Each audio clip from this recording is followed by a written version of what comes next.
Bangladesh.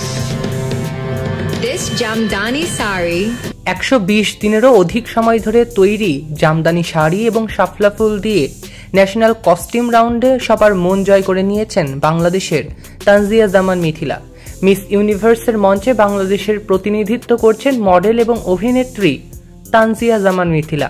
বিশ্বের সামনে দেশের সংস্কৃতি ও ঐতিহ্য তুলে ধরার জন্য তিনি বেছে নিয়েছেন বাংলাদেশের অন্যতম শ্রেষ্ঠ শিল্প জামদানিকে। নিজের অনুভূতি এবং পোশাকের বিশেষত্ব প্রকাশ করে এক পোস্টে মিথিলা লিখেছেন, মিস ইউনিভার্স মঞ্চের জাতীয় পোশাকটি সজ্জিত হয়েছে একটি রাজকীয় জামদানি শাড়িতে, যা বাংলাদেশের রাজকীয় ঐতিহ্যের এক জীবন্ত উত্তরাধিকার। মুঘল সম্রাট, নবাব এবং বাংলার অভিজাতদের জন্য বোনা এই জামদানি শাড়ি শত শত বছরের রাজকীয় পৃষ্ঠপোষকতা এবং সাংস্কৃতিক গর্বের প্রতীক। মিথিলার ভাষায়, এটি এমন একটি কাপড় যা প্রতিটি সুতোয় রয়েছে শিল্পকলা এবং নিষ্ঠা।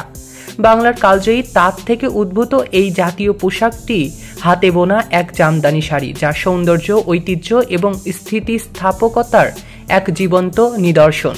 এর ঐতিহ্য শুরু হয় 17 শতকের মুঘল যুগ থেকে।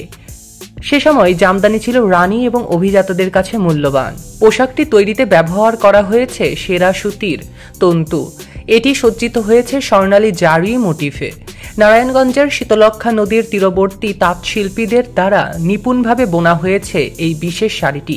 জামদানির জন্মস্থান হিসেবে পরিচিত এই অঞ্চল থেকেই এর বুনন প্রথা বহমান। মিথিলা জানান, এই বিশেষ শাড়িটি সম্পূর্ণ হাতে তৈরি এবং এটি সম্পূর্ণ করতে সময় লেগেছে 120 দিনেরও বেশি। আর শাড়িটির ডিজাইনার হলেন আফরিনা সাদিয়া সৈয়দা। এই জামদানি শাড়িতে ফুটে উঠেছে স্নিগ্ধ শাপলা মোটিফ। শাপলা হলো বাংলাদেশের জাতীয় ফুল। শুধু পোশাকেই নয়, মিথিলার সোনার গয়নাতেও শোভা পাচ্ছে একই শাপলা ফুল। আর এই দৃশ্য দেখেই সকলেই মুগ্ধ। বাংলাদেশকে নতুনভাবে রিপ্রেজেন্ট করে আবারও রেকর্ড করেছেন মিথিলা। আপনাদের কেমন লেগেছে মিস ইউনিভার্স বাংলাদেশের এই ন্যাশনাল কস্টিউমটি, তা কমেন্টে জানাতে ভুলবেন না। এমনই আপডেট পেতে চ্যানেল এবং পেজটিকে লাইক, ফলো আর সাবস্ক্রাইব করতে ভুলবেন না। সৈকত আহমেদ নূর, সেলিব্রিটি লাইফলাইন।